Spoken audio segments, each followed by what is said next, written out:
vamos a recibir a alguien con el cual, la verdad yo puedo decirlo, ¿no? Se lo voy a decir a Juan, mi hijo de 4 años, ahora cuando lo vaya a buscar a la escuela, voy a poder decir que lo he entrevistado desde hace mucho tiempo a propósito de distintas publicaciones que ha realizado.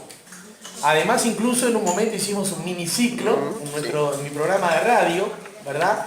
En el marco del Mundial, fue, ¿verdad? Del 2010. Del Mundial de Sudáfrica.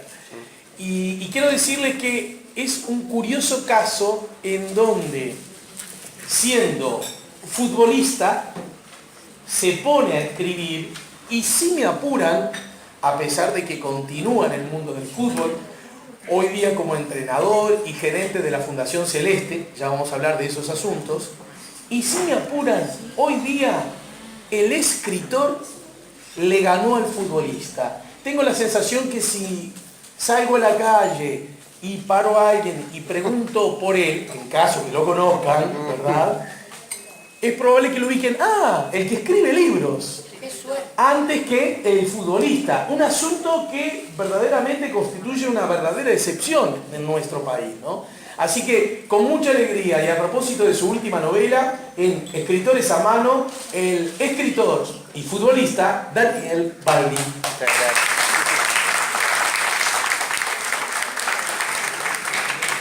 Bueno, Daniel, Muchas gracias. ¿coincidís con esa apreciación que he hecho acerca de tu profesión y cómo la gente te ve? Sí, no me molesta en absoluto. Más allá que conviven dentro mío las 2, 3, 4 personas que tengo, porque no solo soy escritor ni ex jugador de fútbol. Es cierto ese cliché que hay, que los ex jugadores dicen, seguimos pensando como jugadores de fútbol, uno nunca lo abandona. Y bueno, un poco de verdad hay en eso. Yo creo que uno es imposible que lo que fue lo deje adentro de un placar y no siga pensando. Es más, tengo un hijo de 11 años que apenas si recuerda cuando yo jugaba, y a veces lo someto a ponerle videos y goles que hacía el papá, y me dice, no quiero ver eso, quiero ver a Cristiano Ronaldo. Pero bueno, también soy padre y tantas otras cosas, entonces hay que repartirse el día para que haya tiempo también para venir y conversar. No estoy muy acostumbrado a este público. Bueno, más o menos, ya tenemos alguna trayectoria. Me encanta, realmente yo siempre digo que, porque a mí se tiende a creer que escribo para niños, y está bien, pero ahí hay mucho truco también comercial. Yo creo que escribo para todas las edades. De hecho, hice un comentario, mirá qué increíble. Hoy hice un comentario similar en la radio, en el sentido de que tenía la percepción, casi convicción, que ya, entre comillas, todo lo que voy a decir ahora, dejaste de ser un escritor para niños, lo que está muy bien, ¿no? Por otra parte, por favor. Sino que siempre he tenido la convicción, quizás porque me lo ha transmitido vos y a través de tu literatura, que si bien las historias tienen a niños como protagonistas en buena medida, es una literatura que perfectamente es para todos, ¿no? Totalmente. Y de hecho tengo muchos aficionados que ni siquiera hijos tienen y que rondan los 50, 60, 70 años y compran mis libros y me están preguntando siempre cuándo voy a sacar el siguiente, cosa que me parece bárbaro porque yo creo que primero escribo para mí, me tiene que gustar y entretener la historia que estoy abordando. Tengo 35 años, tendría que ser muy infantil si me considerara que soy un niño, que tengo la mentalidad de un niño. Sin duda sé que mis libros lo van a leer muchos niños, entonces trato de tener mucho cuidado y respeto en eso, pero está plagado, cada historia está plagada de mensajes para padres, para abuelos, y es más, siempre invito. Lo mismo pasó con la película Mi Mundial, no sé si alguien la vio, pero digo, era una película perfectamente para todas las edades, y era fiel al libro. Yo siempre invito que está bueno, hay libros por ahí que están buenos que los lea el padre, no digo con el hijo, pero después que lo lea el hijo, y que entre ellos por ahí intercambien apreciaciones y que el padre por ahí pueda explicarle algunas cosas que por ahí al niño se le pueden escapar o no entender. Yo les cuento que Daniel nació en el año 81 en la ciudad de Colonia. ¿Cuánto vas? ¿Qué no vas a Colonia? No hace tanto. ¿Quiénes están en Colonia? Está casi toda mi familia. Acá tengo a mi hermano, pero está mi mamá, mi hermana, bueno, mis tíos, etcétera, etcétera.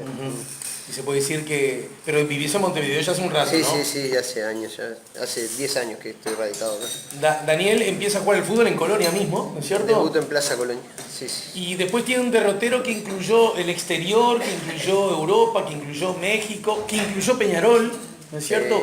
Que incluyó distintas divisionales del fútbol, la A, la B, la C también. No, la C no, pero... Bueno, la C en Italia, tuve un breve pasaje en la C. Bien, y en esos contextos es que empezó a surgir la semilla del escritor. ¿Tú podrías advertir, no tiene por qué serlo, ¿no? Pero podrías advertir un antes y un después, una especie de clic en tu condición de, digamos, escritor? ¿Hay un clic? Bueno, sí, a ver, yo escribo desde el liceo, o sea, desde que lo practico, lo empecé practicando como un hobby tanto al fútbol como a la escritura y la música también. De hecho, tengo una anécdota muy graciosa que estaba en cuarto año de liceo y mi mamá veía que yo le daba a la batería, hacía ruido nomás con la batería, leía muchos libros de un autor que se llama Stephen King, nada que ver con lo que me mandaban a estudiar del liceo. Le gustaba que leyera, pero tenía ganas de verme un día con un libro de historia, de filosofía, algo de eso. Y veía también que me gustaba el fútbol y que jugaba a la pelota. Pero se acercaba a quinto año de liceo y era hora de que comenzara a decidir si iba a seguir humanístico, biológico o científico. En aquel entonces eran esas las tres orientaciones que uno tenía. Colonia, ¿no? Colonia. Liceo ya en Colonia. Colonia. Entonces me pregunta un día, estaba finalizando cuarto año y me dice, mirá, Daniel, se acerca a quinto, me gustaría saber, qué te gustaría seguir, qué pensás hacer de tu vida. Y yo estaba muy convencido y le digo, mirá, mamá, hay tres cosas que me gustan. Y ella fue como que se alegró, dice, bueno, qué alivio. Y digo, arquitecto, ingeniero, claro, y abogado. A ver, una es la música, le digo, me encanta la batería, qué sé yo. Y ahí fue como... cara de alarma, ¿no? Bueno, músico, ingeniero y abogado, está bien. Entonces dijo, bueno, quedan dos, a ver. Digo, la otra, me gusta mucho leer, también escribo, yo qué sé, me gustaría por ahí ser escritor. Segunda alarma, ¿no? Me dice, y la tercera, y bueno, me gusta el fútbol, qué sé yo, llegar a ser jugador de fútbol. Y ella me dice, no, pero yo te hice otra pregunta, ¿qué pensás hacer de tu vida? Entonces se quedó esa anécdota ahí marcada. Bueno, pasando una raya, vos aún sos muy joven, pero pasando la raya se puede decir que lo del fútbol anduvo bien, lo de escribir anduvo y está andando muy bien. ¿Qué pasó con la música? ¿Dónde estamos ahí? Me casé, no me casé, nunca me casé en realidad. Mis hijos son como una música. Así que por ese lado vinieron. Pero paradójicamente, si hoy mi no me digas que usar los palos de la batería. Si hoy mi hijo me llega a decir, papá, quiero ser futbolista, escritor o batero, le voy a decir, dale, anda a estudiar. Porque está un poco eso de que, pero al mismo tiempo creo que si uno lucha, pelea, tiene constancia y dedicación a los sueños que tiene, de hecho hay una novela que justamente Estadio Lleno, que habla de eso, el mensaje central es el sueño y la vocación que tiene este joven, que se dio cuenta que su vida pasa por la música y que bueno, va a luchar ante toda la crítica familiar, porque muchas veces es la más dura, cuando los padres sin darnos cuenta o a veces intencionalmente tratamos de conducir a nuestros hijos por los caminos que nosotros creemos que son los adecuados, y él tiene su vida y sus gustos y sus intereses y está bien que luche por ellos, ¿no? Claro. A propósito de tu hijo, tiene 11, dijiste. 11 años. ¿Es el único hijo que tenés? No, tengo 3, pero el único varón. Después tengo una de 3 años y medio y otra de 1 año y medio. Bien. ¿Cómo se llama el de 11?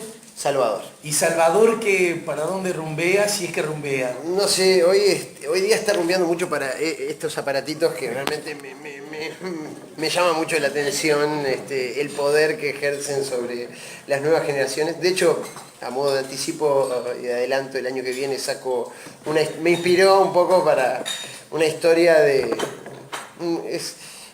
Es una distopía, en realidad las distopías, hay tantos libros como Fahrenheit de Ray Bradbury, sí, o George Orwell escribía distopías, son visiones del futuro, de un futuro no tan alentador, sino más bien lo contrario, un tanto exagerado también. Entonces es como que a raíz de todo este exceso de tecnología y de celular y de información que tienen los niños, bueno, dentro de 20 años es como que nos damos cuenta de que no estábamos por el camino correcto, pero siempre hay una luz de esperanza.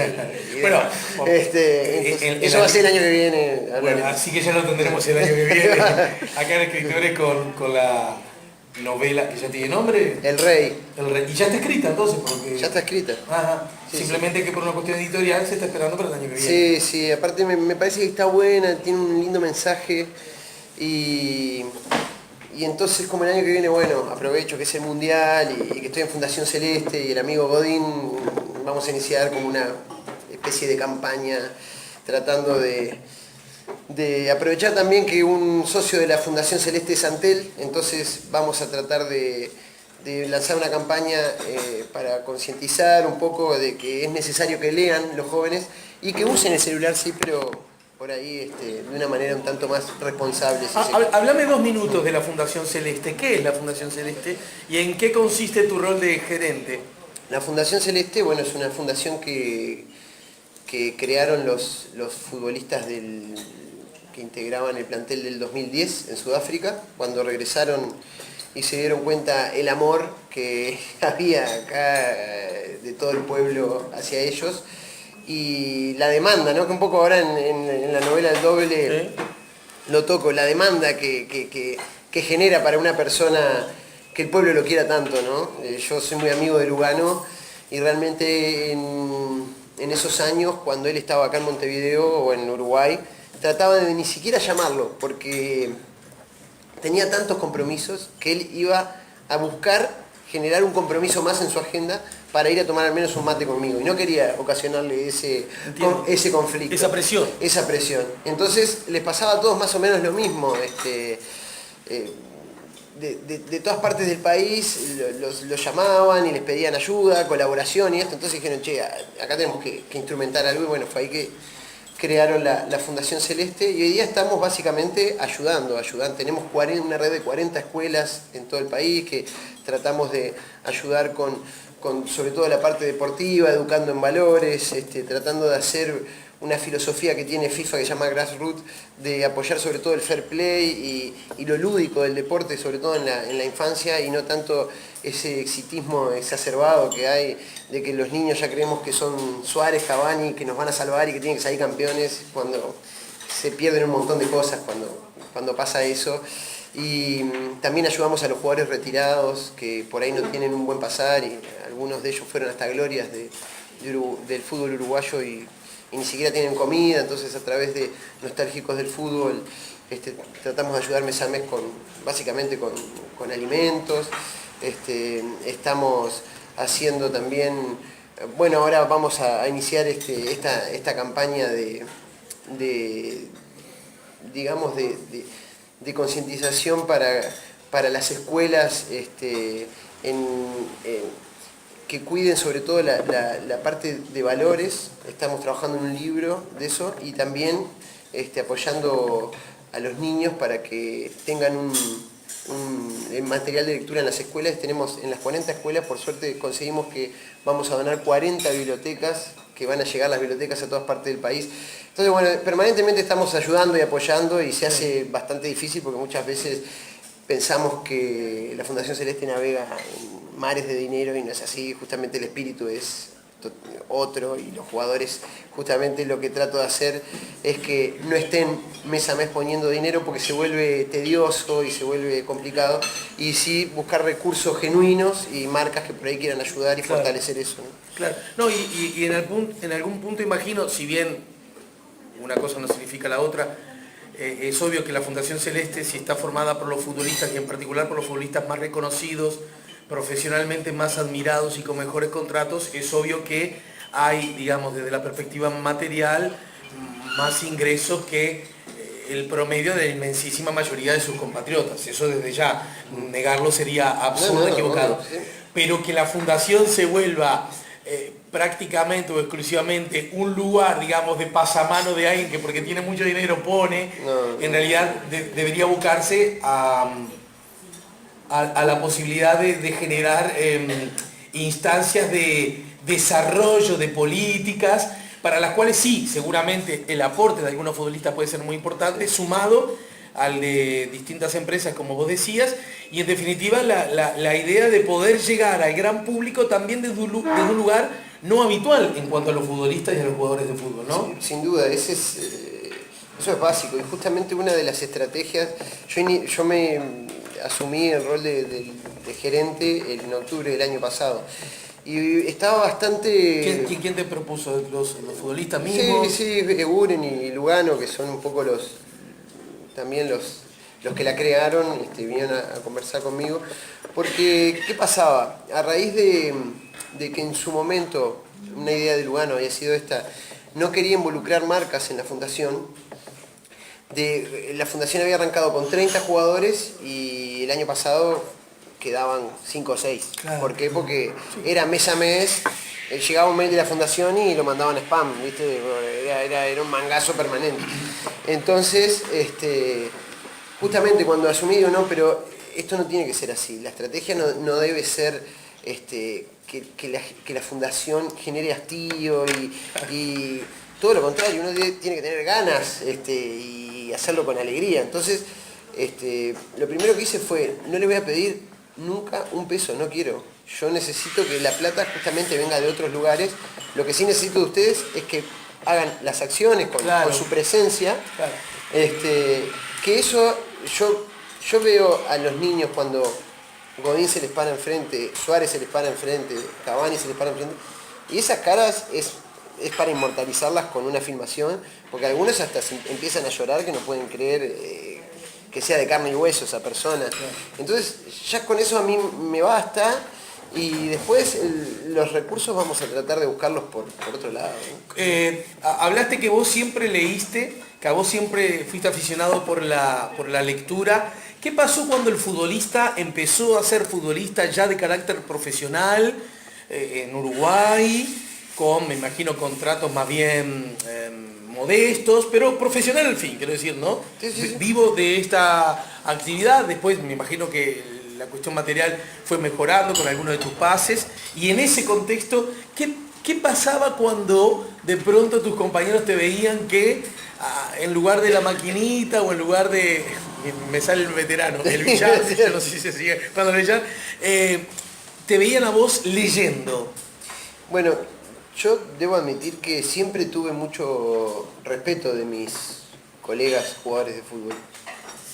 De hecho, hay periodistas hasta que... Bueno, la otra vez un presidente reconocido de una institución grande de este país dijo, los jugadores tienen que jugar y los dirigentes mandamos. Y como cercenando la posibilidad de que el jugador piense, opine y diga por qué. Y la verdad, los jugadores de todo lo que conocí en este mundo, propiamente del fútbol, es lo más sano, lo más noble que hay. Y muchas veces me hacían la pregunta periodistas como tendiendo a decir, che, te hacen bullying, ¿no? Claro, te toman el pelo. Te toman el pelo. Y la verdad que muy por el contrario. De hecho, bueno, a las pruebas me remito. Los jugadores de fútbol fueron los que me colocaron al mando de la Fundación Celeste. Siempre tuve el mejor de los respetos. Ellos se sienten también honrados, en definitiva, porque es un poco romper ciertos mitos que existían sobre el jugador de fútbol. A ver, no mitos, es cierto que muchas veces, sobre todo en épocas pasadas, ahora por suerte está cambiando, el 90-95% de los jugadores por ahí no tenían una formación, digamos, no quiero caer en No, pero caer, sí. Una formación académica ni mucho menos. Eran más bien tirando a la ignorancia que Sí, con poca o nula formación. Sí, totalmente. De instrucción. Instrucción, ahí va. Pero es cierto también que eso, también a las pruebas me remito. En Río, ¿cómo es? El Río Revuelto, ganancia del pescador. Sí, eso claro. le servía a los que manejan los peces gordos, porque cuanto menos preparado esté el jugador, más fácil va a ser para mí quedarme con sus derechos, hacer que cobre menos de salario, no pagarle lo que les corresponde en las transferencias. A mí me pasaron cosas dantescas en el fútbol. Yo, por suerte, no me creo muy avispado, pero al menos un poquito lo era. Y me daba cuenta que mi representante era paupérrimo, era una cosa que me quería afanar, Pero mal. pero de una manera tan asquerosa, tan repugnante, porque ni siquiera habilidad para eso. A ver, pero darnos una idea porque probablemente nosotros tengamos cierta sensación, pero no gocemos de información más fina. ¿En qué cosas, por ejemplo, puede darse ese manejo irregular, poco ético? Bueno, cuento una anécdota personal. Yo de Plaza Colonia me voy a jugar al Cruz Azul de México. Cruz Azul de México es uno de los... Para poner un ejemplo, es estar andando en una bicicleta y que te den una Ferrari al otro día. Me fui de Colonia, de un club humilde, al ultra profesionalismo en un club... En Uruguay no hay ningún club que se arrime, No, los más poderosos. No. El presidente, cuando me reuní con él de Cruz Azul, cayó en su helicóptero privado, se bajó, hablamos y se fue, o sea, era una demencia, ¿no? Y el complejo eran 12 canchas, restaurante, sauna, jacuzzi, bueno, todo para nosotros, para los jugadores. Bueno. Bien, sí. Y bueno, no voy a manejar cifras, pero cuando mi representante me dice, bueno, te vas a ir por $150.000, pagaron el préstamo por vos. Esto es real, estoy manejando cifras reales, ya que sí. me parecía poco igual, pero digo... Que nadie mangue nada al final, ¿verdad? Parecía poco, digo, bueno, está bien, a mí me corresponde el 20%, le digo, porque es real. Después que no te lo den es otra cosa, digo, a mí me corresponde el 20%. 30 lucas. Sí, te lo va a pagar el presidente una vez que llegues allá, no sé qué. Llego, me reúno con el presidente, todo. El presidente ni me lo menciona eso. Pero, che, me voy para casa y lo llamo a mi representante. Che, no me mencionó lo de los $30.000. Ah, pará, acordá, yo ya lo llamo, quédate tranquilo. Pasa una semana, lo seguí cruzando al presidente, nada. Helicóptero va, helicóptero viene. Lo vuelvo a llamar a mi representante. Che, lo crucé más de una vez, ¿sí? Nada. Oh, no te puedo creer, pará, ya lo llamo. Así, bueno, cuando iba 2 meses con esa misma situación de ya lo llamo, digo, ¿qué puedo hacer acá? Porque la verdad no me están pagando esos $30.000 que... Crisis en Uruguay, yo pensaba, che, son $30.000, era el 2003 aparte. Aparte pertenece, ¿no? Por eso. Estés narrando en dinero y aunque no haya crisis, me pertenece. Se acabó. Entonces digo, bueno, no voy a ir a entrenar. Y no fui a entrenar al otro día. Entonces me llama el presidente ahí. Daniel, ¿por qué no viniste a entrenar? No, mire, presidente, estoy cansado. Hace ya casi 3 meses que estoy acá y los $30.000 que me iban a pagar no me los han pagado. ¿Qué? Me dice. Pues, ¿qué dices? ¿Qué cosa estás diciendo? Venía a mi oficina y explícame bien porque no entiendo nada. Entonces voy a la oficina y le empiezo a contar la historia, ¿no? Me dice, mirá, empiezo a sacar del cajón y dice, mirá, te voy a decir algo. Empieza a poner hojas. Primero que nada, $150.000 no pagamos por vos, pagamos 450, mirá, acá lo dice. Me señala así. Después me dice, ¿qué te dijo que yo te los iba a pagar? Bueno, mira, dice, ¿quién es esta persona? Miro, Juana Pérez. Digo, no tengo idea. Bueno, tu representante antes de que vos vinieras, vino acá a decirme que vos estabas pasando necesidad, que si no te podíamos hacer el giro de tu porcentaje a la cuenta de tu tía, que supuestamente es esta, ahora vos me estás diciendo que no, porque estabas pasando, yo digo, no, por suerte necesidad no estaba pasando y esa persona no la conozco. Entonces al mexicano se le empezó a transformar la cara y dice, mira, te voy a aconsejar esto, porque justo teníamos que venir acá a Uruguay a jugar por Copa Libertadores, y dice, cuando vayamos a Uruguay te doy el permiso y te quedas un par de días más, le caes a ese, lo voy a decir con todas las letras, ese hijo de puta en la oficina, le decís que le vas a hacer un juicio, que yo te mando y que nunca más voy a volver a hacer un negocio con él, ¿tá? Para que vean muchas veces la gente que se quiere acercar. Pará, y llegaron los 90.000, porque ahora estoy viendo que eran 90.000. Claro, no, nunca llegaron. Fui a la oficina. No, pero eran 90.000, ¿no? Porque si era 450.000, claro. 20% son 90.000. Pero imagínense, yo tenía 20 años y enterarme de que la persona que me estaba representando, en realidad, lo que tu aliado. Mi aliado me estaba robando. Y después dije, che, ¿cuántos jugadores de fútbol hay que no se preocupan por ver los vericuetos? ¿Y saben qué descubrí? Que esos siguen avanzando. Y uno empieza a calentarse y a agarrar. Yo tenía una indignación, una cosa. Bueno, y entonces cuando muchas veces, bueno, les hago bien la historia, caigo en la oficina, Daniel, ¿qué haces? ¿Se imaginaba? Yo ya me había tomado el avión a México. Claro, de regreso. Nada, le digo, te vengo a avisar que hablé con el presidente acá, que yo te iba a iniciar un juicio, porque primero no eran 150, le muestro los papeles, se transforma la cara y me empieza a decir, pendejo hijo, perdón las palabras, ¿no? Pendejo hijo de puta, te maté el hambre y venís a mi oficina a pedirme plata, así, cambió el discurso. Yo digo, perdóname, yo con miedo, ¿no? Digo, yo no te voy a faltar al respeto, simplemente te digo que mañana voy a iniciar un juicio, digo, esto no lo puedo creer realmente, tal. Y me di media vuelta y me fui. Y siguió gritándome bajezas. Y al otro día me llama y me dice, mira Daniel, hay un cheque para vos en la oficina, retiralo y andate a México una vez, no sé qué. Fui y estaban los $30.000. Cobré los $30.000. Bueno, a ver. ¿Cuál es la pregunta que yo tengo que hacerle a él ahora? ¿Quién es? ¿Viste? ¿Viste que periodistas somos todos? Hay muchos cortados con el mismo cuchillo. Este señor se llamaba Pablo Bentancur, pero...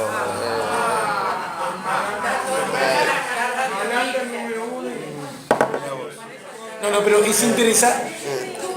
A ver. Más allá de... Más allá del morbo que nos puede provocar conocer quién. Acá me parece que hay en la narración... Pero hay varios otros. Que hace, en la narración que hace Daniel de los hechos, hay varios asuntos que me parecen interesantes apropiarnos de ellos, ¿no?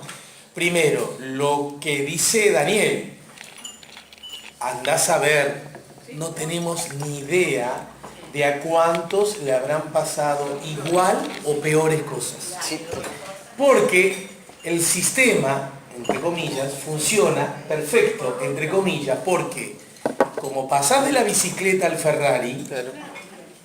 ya lo que estoy seguro, Daniel cobraba por mes en ese lugar espléndido, y era tan inmensa buena noticia, que de pronto la otra dimensión le resultaba hasta inabarcable desde la perspectiva del volumen. ¿Se entiende?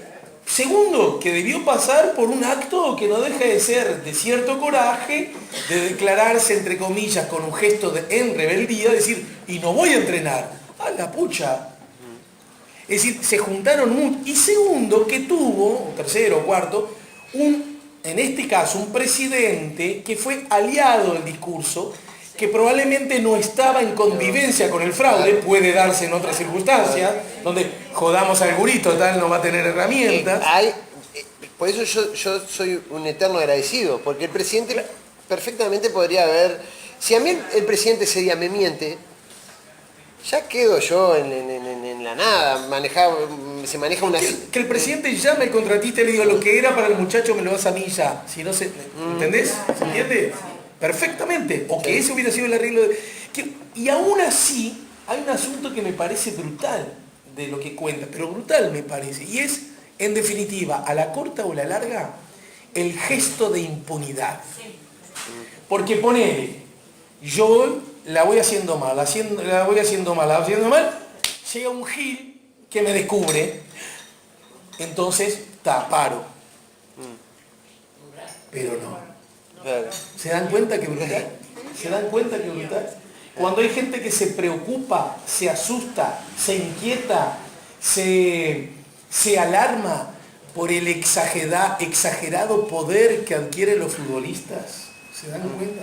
Los verdaderos dueños del espectáculo, apenas cuando asoman la naricita, le dicen, no muchachos, ustedes están para guinda, ustedes Claro. están para el pantalón corto. Hubo para la varios pelota. periodistas en esto del Más Unidos que Nunca, que inmediatamente salieron a decir, no me gusta cuando el jugador de fútbol empieza a meterse en otros ámbitos que no son estrictamente correr detrás de la pelota. Unos cara rota, pero unos cara rota. O sea, léase, tradúcase. No me gusta cuando reivindican lo que les es justo y les pertenece, porque ellos son los dueños de la fiesta. Claro. Es brutal. Por eso digo la impunidad. La impunidad no solo en las acciones, la impunidad en el discurso, en el relato. Totalmente. Pero así, en canales abiertos. Los periodistas que se han animado a denunciar este tipo de cosas los han sacado de un plumerazo de varios medios de comunicación que ya hemos visto muchas veces de maneras increíbles, de un día para el otro. Los han bajado hasta de aviones. Entonces, me parece muy interesante. Yo creo que se equivoca aquel, más allá, yo soy futbolero, me gusta el fútbol, disfruto con el fútbol, pero se equivoca si creemos que estos asuntos son solo asuntos del fútbol. Tienen que ver con la justicia y tienen que ver con la dignidad del trabajador y del ser humano, ¿verdad? Y ese es un asunto que no deberíamos perder de vista, ¿verdad? Esa inquietud que se les mueve tanto el piso a tantos cuando alguien reclama por lo suyo. Ya no me gusta cuando entras en esa. Seguís siendo la cara bonita, seguís siendo el que patea lindo, seguís siendo el que me es funcional a mi negocio. Claro. Eso es un asunto, por eso yo valoro tanto el esfuerzo que también desde su lugar hace Daniel a propósito de estas instancias. Contame, porque Daniel, ustedes saben, a Daniel lo llamó el maestro Tavares una vez. Es cierto. ¿Para qué, Daniel? Contame eso. Yo estaba jugando en Bella Vista. Acabábamos de ascender a la A. Veníamos de la B y acabábamos de ascender a la A, previo al Mundial del 2010. De hecho había hecho un gol en el ascenso, todo. Y suena el teléfono y me dice, Daniel, sí, te habla Oscar Washington Tavares. Y mi primera reacción, digo, me reí. Digo, dale, así. Dale. ¿Quién habla? Dale. Silencio del otro lado. Me preocupó el silencio. Digo, che, será cierto, digo. Y lo traté de esta manera el maestro. Me dice, no, Daniel, sí, habla. Bueno, será cierto. Sí, disculpe, maestro. Digo, no, está todo bien. Y ahí el maestro, esto habla de la sensibilidad, la lucidez de un tipo. Me dicen, le preocupaba que iban a estar mucho tiempo concentrados en el complejo de Uruguay. La selección mayor, pero también le preocupaba que iban que por los diferentes compromisos sudamericanos y mundiales, las inferiores también iban a estar mucho tiempo concentradas. Entonces se enteró que yo tenía una idea de empezar a armar bibliotecas en diferentes lugares y me dijo, che, ¿será posible armar una biblioteca acá en el complejo y que los jugadores cuando están acá tengan acceso a... Me pareció espectacular, digo, ¿cómo no? Enseguida empecé a llamar a las editoriales, todo, y se armó una biblioteca en el complejo de Uruguay Celeste. Y después de ahí comencé a armar bibliotecas en otros equipos, pero eso habla de lo que es el maestro, ¿no? De que podemos estar de acuerdo con él o no, en cómo juega, en la manera de plantear el partido, si juega lindo o feo Uruguay, pero el tipo logró contemplar al jugador de fútbol dentro de las necesidades que conlleva la formación integral del individuo, ¿no? Y él es consciente de que uno va a jugar al fútbol un tiempito de su vida y él le quiere dejar algo más, sobre todo a los de las inferiores, que van a estar ahí y que muchas veces se nublan tan rápido por estas personas que le dan dinero y buscan nublarlos. es una isla eso, donde, por ejemplo, cualquier jugador de primera, de sub-20, sub-17 o sub-15, cuando entran al complejo, primero los están esperando en un lugar para que dejen el celular, las caravanas, lo que sea, los tienen que dejar ahí y entrar al complejo limpio de alguna manera. Y después todos tienen que ir y saludar al que limpia los pisos, al que cocina, al que les acomoda la ropa, a cada uno antes de irse al vestuario, y cuando se van lo mismo. Y si hay alguno que no lo hace, inmediatamente, señor, sobre todo a los de sub-15, sub-17, cuando es la primera vez que están citados, entran, venga. Acá usted tiene que saludar, buenos días, ¿qué tal? A cada uno de los funcionarios.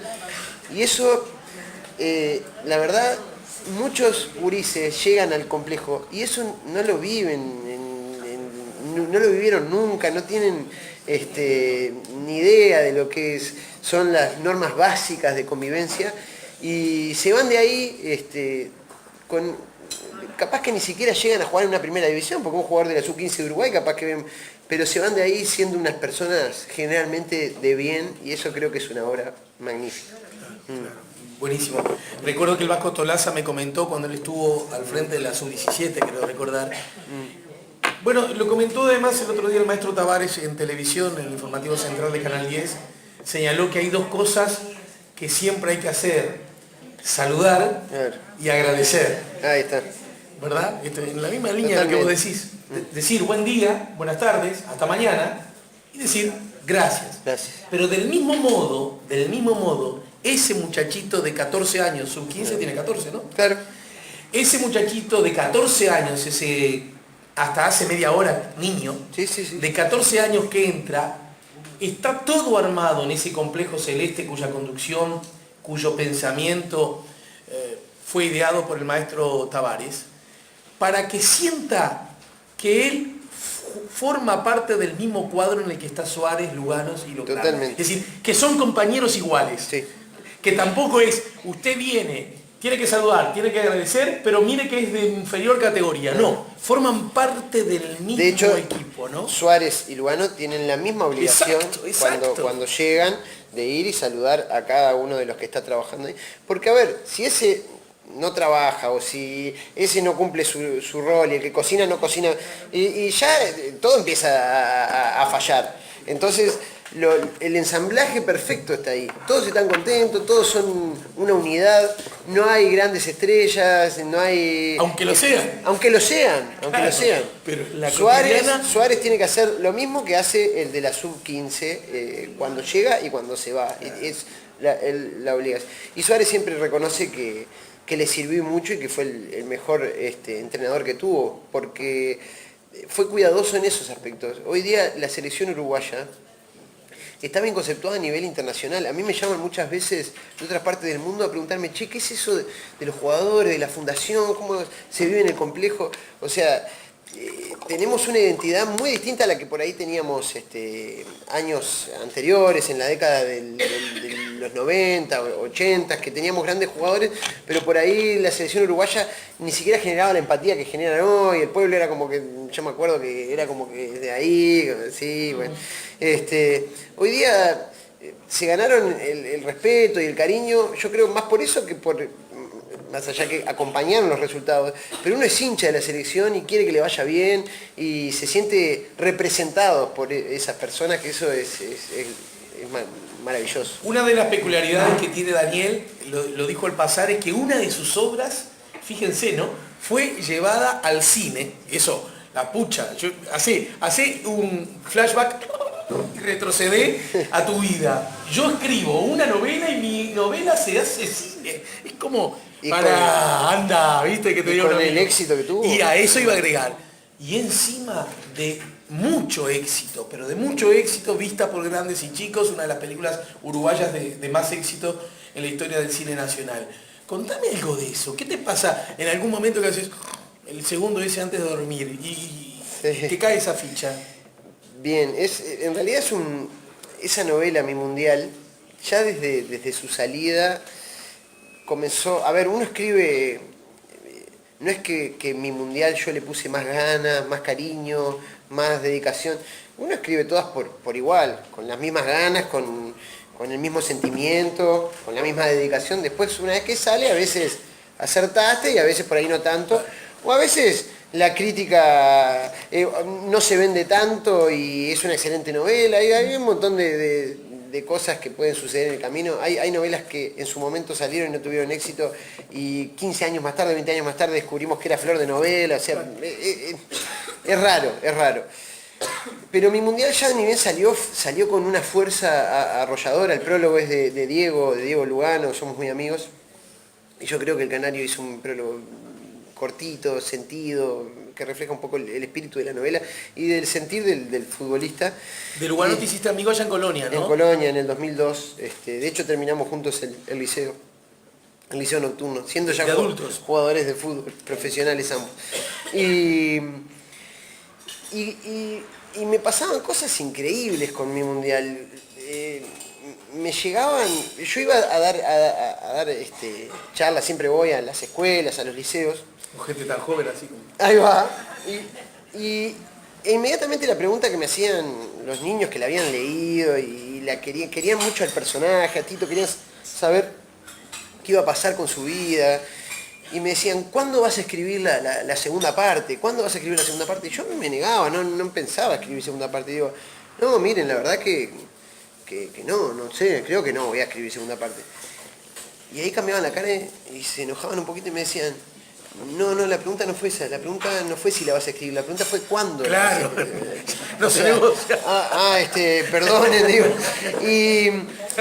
Y un día me llega una caja a casa y un liceo había escrito ahí, los alumnos, creo que eran de tercero o de cuarto, la segunda parte cómo tenía que ser. Dice, así por este carril tiene que tomar la segunda parte, y había un montón de carpetas. Yo digo, ya saben hasta dónde vivo. Ya te empezaste a inquietar, ¿no? Yo empecé a cerrar bien, a trancar, ¿viste? Pero había un amor y una necesidad. Y me entró como a enojar en cierta manera. Digo, no voy a escribir segunda parte. ¿Por qué estoy obligado a escribir segunda parte? Quédense sin saber qué va a pasar con Tito. Bueno, y se leía tanto en todas partes que un día me tocó ir a dar una charla a una escuela rural pasando Tacuarembó, ya casi Rivera. Me costó llegar en el medio de la nada, del campo. Bueno, finalmente llegué y eran unos 12, 13 alumnos que había, o un poquito más, bueno, pero eran poquitos. Y cuando llegué, yo me sentí como que Mick Jagger había llegado, porque esos nenes me tocaban, no podían creer, vos escribís, y la maestra, y yo digo, sí, bueno, claro, nunca les había ido a visitar, pero absolutamente nadie. Claro. Y hubo uno que se quedó en un rincón, no vino, se quedó ahí sentadito, así. Y me dice la maestra, con cierta vergüenza también, me dice, no creas que él no le interesa que estés acá, ¿eh? De hecho, vos sos su ídolo, él leyó la novela, le encantó. De hecho, para el cumpleaños se la pidió a la mamá de regalo. Y me dice la maestra, ¿y sabes lo que pasó? Y yo, ¿qué pasó? Me dice, la mamá no tenía ni idea de cómo conseguirla, ni siquiera tenía el dinero. Era un nene aparte con unos problemas hasta para llegar a la escuela, creo que iba a caballo y tenía, bueno, no sé. Me dice, la mamá no sabía. Y ellos tenían un librito en la escuela que estaba maltratado de lo bien tratado, claro, porque lo habían leído y releído todos. Claro. Dice, la mamá vino y nos pidió el libro. Y también nos pidió hojas y nos pidió, bueno, hojas, muchas hojas. Entonces, ¿qué hacía la mamá? Cuando el nene se dormía, como le había pedido el mundial, de noche empezó a transcribir a puño y letra cada palabra del libro, ¿no? Y lo escribió todo. Entonces, cuando el nene se levanta el día de su cumpleaños, la mamá le regala mi mundial. Hasta el día de hoy me sigo emocionando con la historia. Entonces, después de eso, bueno, no podía creer y me acerco al nene, ¿no? Me mira así. Y le digo, mira, yo te voy a regalar mi mundial, firmado, todo un libro así, digo. Pero en realidad, lo que vos tenés en tu casa, digo, conservalo como que fuera oro, o de cristal. No. Porque es único, dice, digo, lo que te regaló tu madre es increíble, el gesto de tu mamá, digo. Y el nene me mira así y me dice, lo único que me dijo, ¿cuándo vas a escribir la segunda parte? Fue lo único que me dijo. Entonces, gracias a ese nene, en todo el viaje de regreso, fue como 5 horas, estuve pensando en la segunda parte y finalmente la escribí y la saqué. Y debo decir que en este momento estoy en negociaciones, no con Pablo Bentancur, sino con la productora, porque quieren llevarla al cine también, a la segunda parte. Muchas gracias. Y yo creo que ese nene va a ser un invitado Tiene que estar. de lujo. Tiene que hablar con el. Poné como exigente en tu contrato que aparezca el niño. No me acuerdo ni del nombre, tendría que. Ya debe ser grande, esto hace. Pero esa historia de la madre que escribe el libro de forma manuscrita es un cuento. En definitiva, ese niño un poco es el que logró, en definitiva. O sea, las presiones habían sido muchas y diversas, pero la eficiente fue la de él, ¿verdad? Totalmente. Bueno, miren, vamos a ver 2 palabras, aunque sea de este precioso El Doble, que arranca diciendo, cuénteme, señor Ronaldo. Bueno, en la tapa, no sé si lo divisan, está Cristiano Ronaldo, el crack portugués que juega para el Real Madrid, ¿no? Yo te voy a decir 2 palabras acerca de Cristiano Ronaldo. Soy muy hincha de Cristiano Ronaldo. Ah, bien. Muy hincha. Y me siento muy solo en ese aspecto, porque además siento, fíjate vos, que a Cristiano Ronaldo se le hace bullying desde acá. Porque como no es particularmente simpático, según parece, la verdad, no lo sé, nunca estuve ni a 300 metros cerca, ni a 300 kilómetros. Ni es muy simpático, ni es muy no sé qué, ni no sé qué cuánto. Me parece que, estoy hablando ahora como futbolero, de evaluar lo que tiene que hacer el futbolista fundamentalmente, que es jugar bien al fútbol, yo siento que no es apreciado en una magnitud, y miren chiquilines, que si no fuera por Messi, estaríamos hablando del mejor jugador del mundo por lejos, esa es mi opinión, no sé la de mi... Totalmente. Bueno, está bien, le dice él que es futbolista además, ¿no? Es completo aparte, tiene, Sí, claro. tiene velocidad, tiene dribbling, tiene cabeceo, tiene todo, tiene todo. Tiene todo. ¿Eh? No, a ver, estamos hablando. Dámelos Los a dos todos. hablan portugués. Dámelos a todos. Dámelos a todos. Dame a Messi, a Neymar, a Cristiano Ronaldo y a Suárez y me animo a dirigir ese equipo. ¡Qué gracia! Mi padre siempre dijo, eran otros tiempos, así que hay que tomar las cosas con pinzas, pero probablemente ustedes que tengan algunos años podrán suscribir, cuando además los entrenadores, primero los equipos eran más estables, las formaciones se mantenían durante años enteros, y en el caso de los equipos uruguayos, y en este caso en particular del Peñarol, eran equipos poderosos incluso a nivel global. Compraban futbolistas extranjeros de alta calidad. Ahora un poquito está pasando, no quiero meterme en ese asunto, pero sí me acuerdo que siempre dijo, con el Peñarol del 66 hasta yo lo dirigía, ¿no? Que era lo que se decía en Boca, aludiendo a que, bueno, en fin, eran demasiado crack todos esos tipos, ¿no? Sí. Los negros de arriba, Mazurkiewicz, Rocha, qué sé yo. Sí. Esa cosa que vos escuchaste seguramente. Obvio, mi papá de mancha toda la vida. Y bueno, me los nombraba exacto, siempre. Yo decía, papá. Cuénteme, señor Ronaldo. El periodista estaba comenzando a transitar por un sinuoso lugar. Se podía apreciar que la estrella del Real Madrid empezaba a ponerse incómoda. ¿Cómo fue el incidente que tuvo? ¿Vieron? ¿Cómo fue el incidente que tuvo los otros días en esa cafetería? Según tengo entendido, se enojó con un mozo porque este no le trajo el café a la temperatura correcta y usted le tiró un billete en la cara. Javier, el tuyo estuvo muy bien. Tranquilo. Un billete ni loco.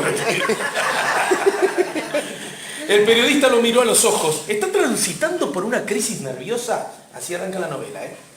Rafael se llevó las manos a la cabeza, miró a Stephenson y percibió la intranquilidad que le acometía. La cámara hizo un primer plano de Cristiano. El futbolista estaba largando humo. Se podía percibir el rubor facial y el fuego en sus ojos. Se le abrieron las fosas nasales, gritó Rafael, su representante, que estaba mirando la entrevista en la casa del jugador junto a Stephenson, el dueño de la imagen de la estrella. Y Christopher el asistente informático, quien seguía el programa con la laptop abierta sobre sus rodillas. Se dan cuenta, 3 asistentes, ¿no? Ahí mirando por televisión. Los 3 quedaron paralizados, sabiendo que la entrevista no podía terminar bien.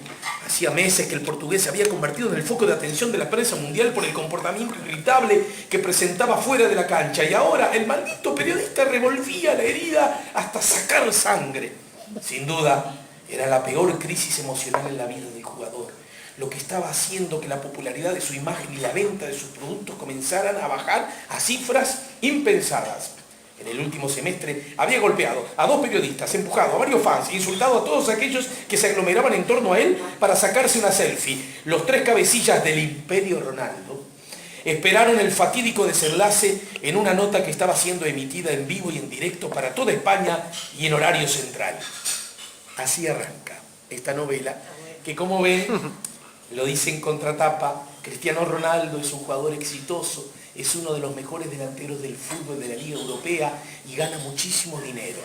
Los hinchas, la prensa y las mujeres los persiguen por todos lados, pero Ronaldo se siente solo, completamente solo. Está harto de que su vida sea digitada por un equipo de hombres que controlan cada minuto su exposición, cada rincón de la casa, cada movimiento o palabra que dice. Un buen día, para mitigar esa soledad, el equipo de managers busca darle un poco de libertad, pero sin que esto signifique sacrificar las ganancias del jugador.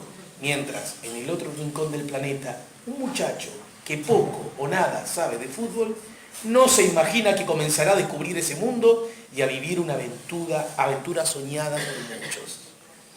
El doble, dicen los editores, la nueva novela de Daniel Baldi es una pintura de la realidad que viven muchos jugadores exitosos de hoy y a través de la ficción transforma en realidad la ilusión que tienen de poder vivir su vida con libertad, ¿verdad? Yo pienso justamente a propósito del tránsito por la novela, que Cristiano Ronaldo es el personaje perfecto para eso, porque justamente es de quien no esperamos ese comportamiento políticamente correcto o de verdad sincero que muchos tienen, ¿verdad? Luce como ese que se puede salir de las casillas, ¿no es cierto? Pero que en el fondo puede terminar siendo una paradójica víctima de sí mismo, ¿no? Y, a ver, el mensaje central de la novela es que muchas veces uno ve, sobre todo pasan los niños por ahí, ven y añoran llegar a tener esa popularidad.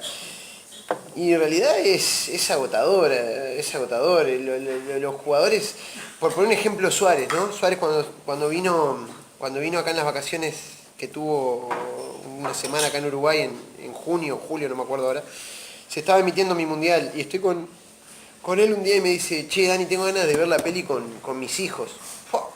Digo, ¿y cómo hacemos?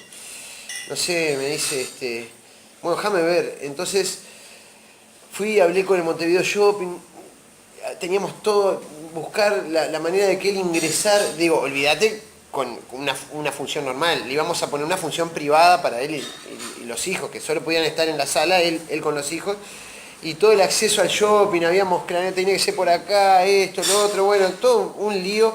Y al final me llama él y me dice, vos Dani, mirá, no voy a ir, estoy como loco, vine una semana y la verdad me empezaron a llover cosas, pero no puedo ni salir ya. Y el tipo no pudo ir a ver una película con los hijos. Entonces, es complicado, tenés que estar muy bien preparado porque las emociones pueden, aparte son seres humanos, ¿no? Perfectamente pueden un día salir a la calle enojados, tristes, y no hay lugar para eso. Tienen derecho a equivocarse como cualquiera de nosotros, ¿verdad? Equivocarse, a tener una mala reacción por cualquier cosa. De hecho, yo soy un convencido que Maradona, en su momento, y fue víctima de ser Maradona, justamente. Maradona llegó a niveles de popularidad que en todas partes del mundo se decía Argentina Maradona, era sinónimo del país, y el tipo no estaba preparado para eso, ¿no? Fue una víctima de la fama que logró a través del fútbol. Y Uruguay todavía no, pero en Argentina eso te pasa factura. Sí, porque yo recuerdo esa anécdota que contás de Suárez, que cualquiera de nosotros la podemos entender y saber que es cierta, Sin embargo, también recuerdo que esos días Suárez, que creo que estaba en la Costa de Oro, tampoco es que estaba en un búnker. No, por eso, no. Fue dentro de todo. No, nada que Al ver. estilo uruguayo, ¿no? Yo no sé, no se me ocurrió ir nunca. Pero quiero decir, seguramente algunos curiosos, pero no es que tenía 20.000 personas en la puerta de la casa todos los días, ni siquiera de medios de comunicación, ¿verdad? Pero si Suárez tuvo que ir al casamiento de Messi justo y lo acosaban más allá que acá. ¿Cómo nace la idea de abordar? ¿Cuáles son las pistas que tuviste? ¿Cuáles son las señales que dijiste?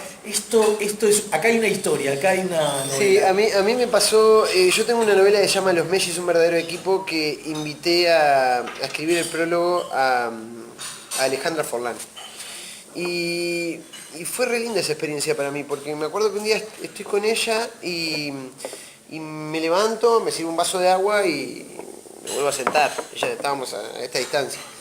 Y ella me dice tono apacible, y ella muy bien, Alejandra, me dice, viste que todo el mundo habla de Diego y del Balón de Oro y de los pases, y de dónde se casa, y de la familia Forlán, de dónde nos vamos de vacaciones, y toda el dinero que tenemos, y esto y lo otro. Yo digo, sí, bueno, es cierto, es una familia muy mediática, obviamente. Me dice, bueno, vos sabés que en este momento todos te daríamos todas nuestras cuentas bancarias, todas nuestras casas, te daríamos el Balón de Oro de Diego, todos los pases de Diego, te daríamos todo a cambio de que yo pudiera levantarme y servirme un vaso de agua y volver a sentarme.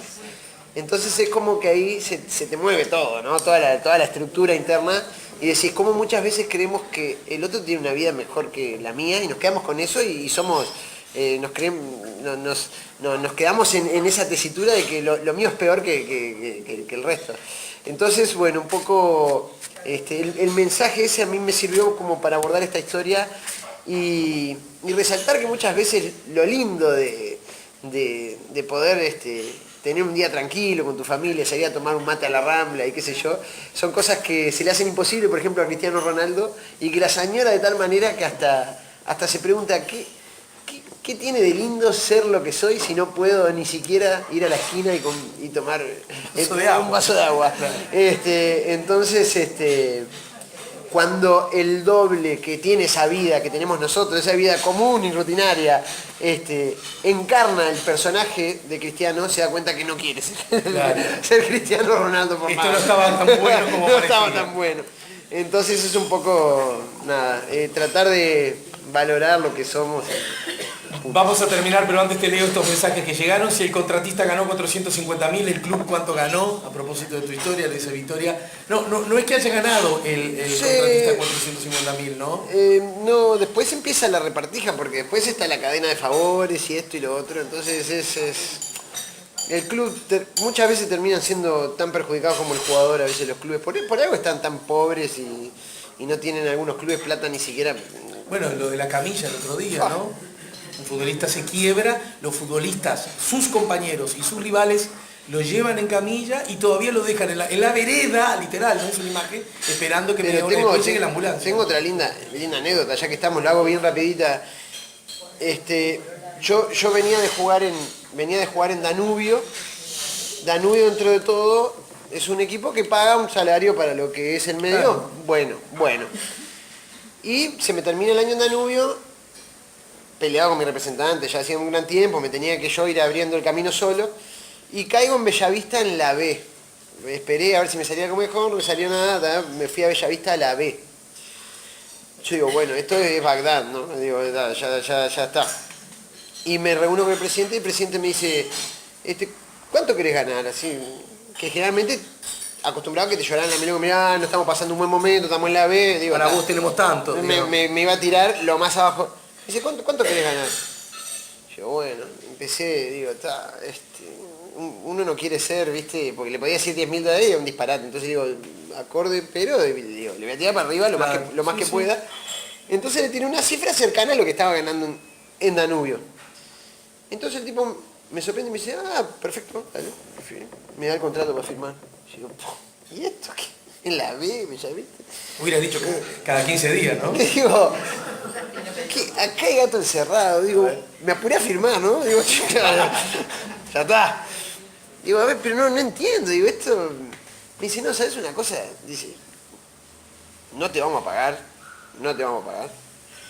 No pasa nada, porque vos vas a hacer ese reclamo y en algún momento vas a cobrar.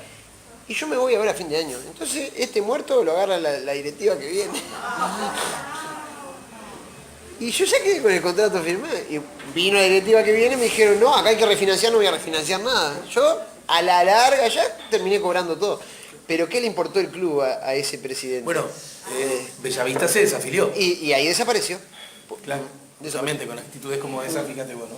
¿Podrías compartir tu experiencia de ser un jugador de fútbol en Uruguay, un país pequeño, pero que casi como un milagro logra destacarse desde el Maracaná hasta esta etapa con la Celeste? Felicitaciones, dice alguien, ¿no? ¿Podrías como compartir? Sí, bueno, Sí. quizás seguramente lo que hemos hecho a lo largo de todo, pero sí. en todo caso, ayuda quizás que, a modo de respuesta, ¿hay alguna especie de explicación para la subrayada excepción que esto es objetivo? Uruguay constituye a nivel planetario, ¿verdad? Sí, teniendo en con el cuenta el fútbol. número de pobladores, el número de futbolistas Sí. profesionales, y aún así el lugar que históricamente ocupa, ¿verdad? Hay un hecho que es subrayadamente excepcional. Esto no es dorar la píldora, es verdad. No, ¿verdad? es verdad.